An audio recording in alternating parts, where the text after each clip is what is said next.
What your gut is trying to tell you before your period usually doesn't arrive as a clear sentence. It arrives as bloating that feels heavier than usual, as a sudden intolerance to foods you ate just fine last week, as constipation that makes you feel stuck in more ways than one, or as diarrhea that shows up with anxiety attached. It arrives as cravings that feel urgent and emotional, not logical. It arrives as skin that reacts, moods that swing faster, and a body that seems louder than normal. Most women are taught to see these signs as random, inconvenient, or something to fight through. But there is a deeper story here, and understanding it can be surprisingly relieving. Before your period, your body is not malfunctioning. It is transitioning. Hormones are shifting, inflammation is subtly rising, and your nervous system is recalibrating. Your gut sits right in the middle of all of this, translating hormonal changes into physical sensations and emotional signals. If you've ever felt like your digestion and your emotions become more sensitive in the days before your cycle, you're not imagining it. Your gut is one of the first places where this transition becomes visible.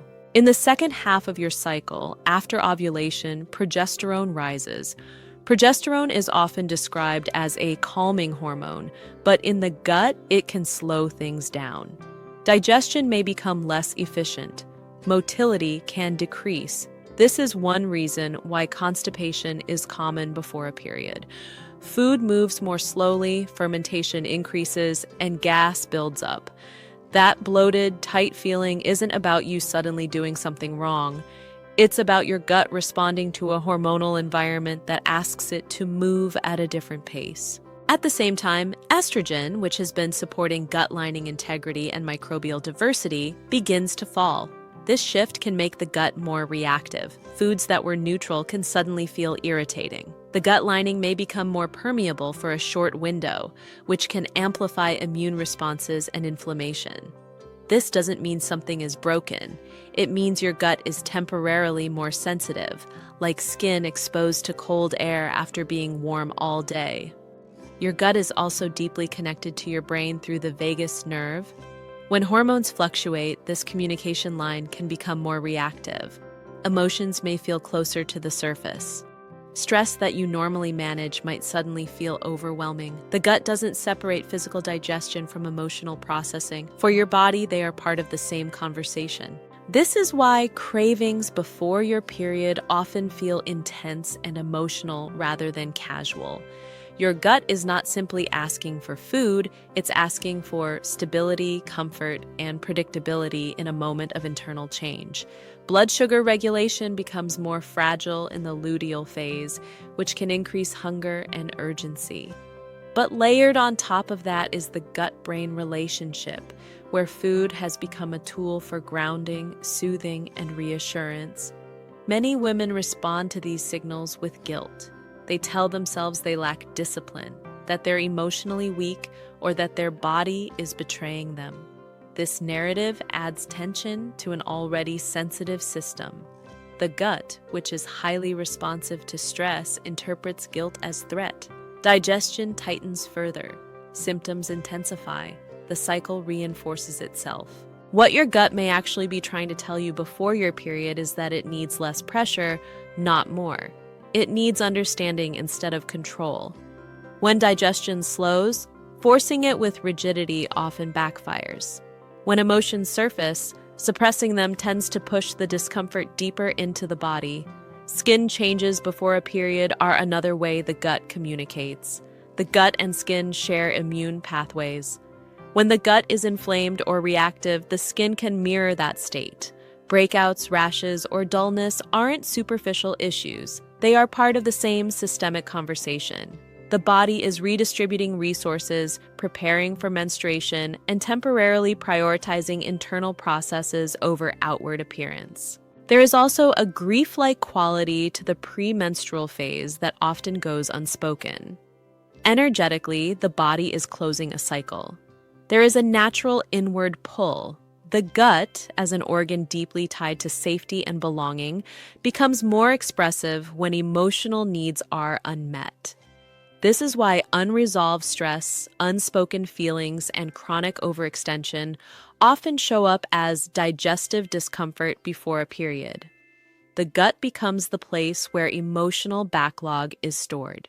If you've ever noticed that your symptoms are worse in months when you've been pushing yourself too hard, ignoring your own limits, or constantly being strong, that's not a coincidence.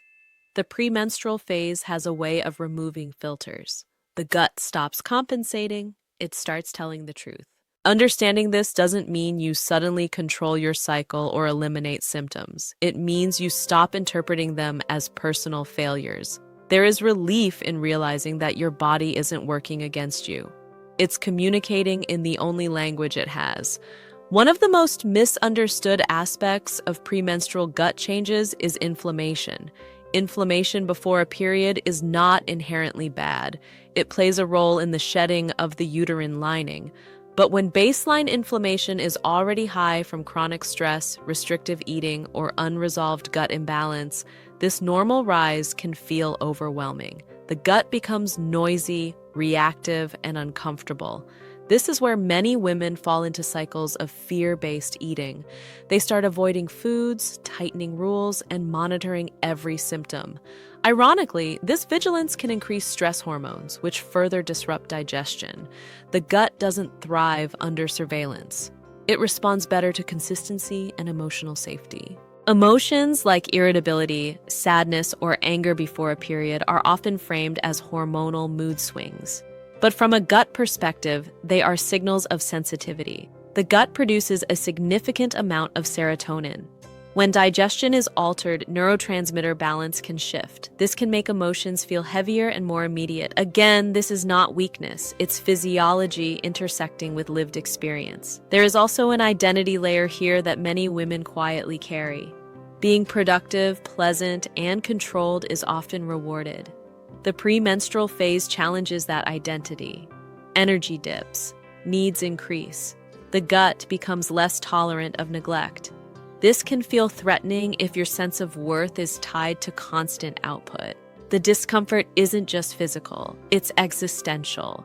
When we talk about gut health in women, it's often reduced to food choices. But before your period, the gut is responding to your entire life context. Sleep, emotional labor, stress, self-talk, and boundaries all feed into how digestion behaves. The gut is less interested in perfection and more interested in coherence. If this perspective resonates, take a moment and notice how different it feels compared to the usual narrative. If this is the first time you've heard your symptoms framed this way, let me know in the comments.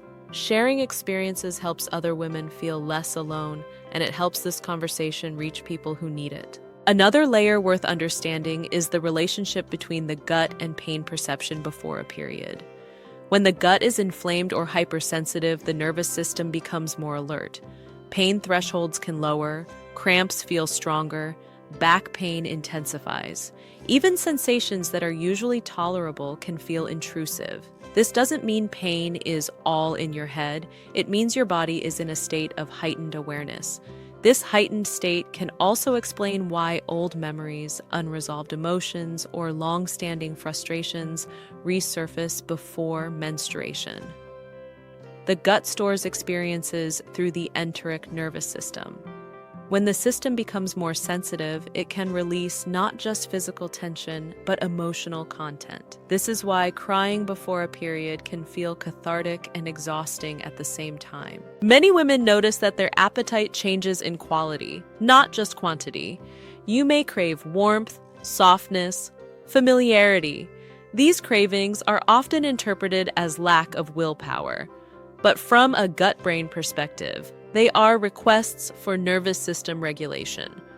Warm, familiar foods signal safety.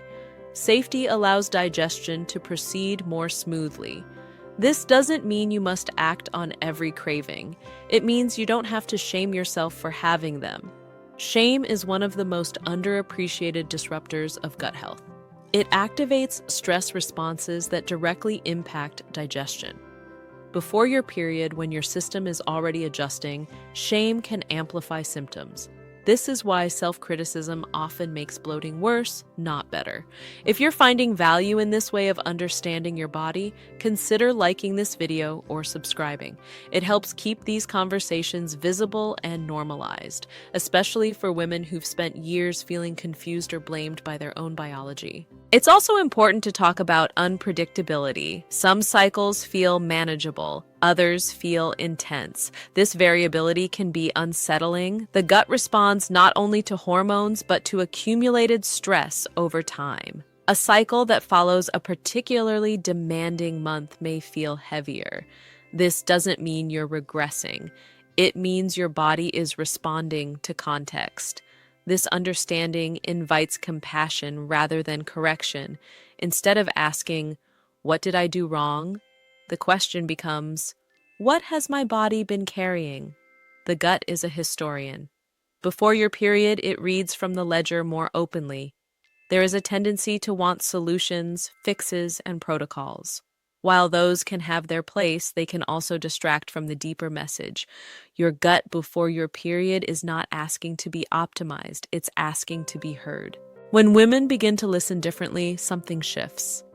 Symptoms may not disappear overnight, but the relationship with the body changes. Fear softens. Guilt loosens its grip. The premenstrual phase becomes less of an enemy and more of a messenger. This doesn't mean you have to love how you feel before your period. Discomfort is still discomfort. But understanding removes the added layer of self-blame. It allows you to meet your body where it is instead of where you think it should be. If you've ever felt like your gut and your cycle were working against you, this perspective offers an alternative. They are working together, even when it doesn't feel convenient. They are responding to the same internal shifts, the same emotional landscape, the same lived reality. As you reflect on this, notice which parts resonated most. Was it the emotional sensitivity, the digestive changes, the cravings, or the way guilt shows up? Share your experience in the comments if you feel comfortable. Your story might be exactly what someone else needs to hear. Understanding what your gut is trying to tell you before your period isn't about decoding every symptom. It's about recognizing patterns of sensitivity, transition, and truth. The gut speaks more loudly when the body is changing. Listening doesn't require expertise, it requires presence. The next time bloating shows up or emotions feel heavier, consider the possibility that your body is not failing you, it's communicating. And sometimes simply understanding the message is enough to bring a sense of relief. If this conversation helped you see your cycle differently, support the channel with a like and subscribe for more explorations like this. These topics matter, and the more we talk about them, the less alone we all feel. Your gut before your period isn't a problem to solve. It's a signal to understand, and in that understanding, many women find something they weren't expecting at all, a quieter kind of peace.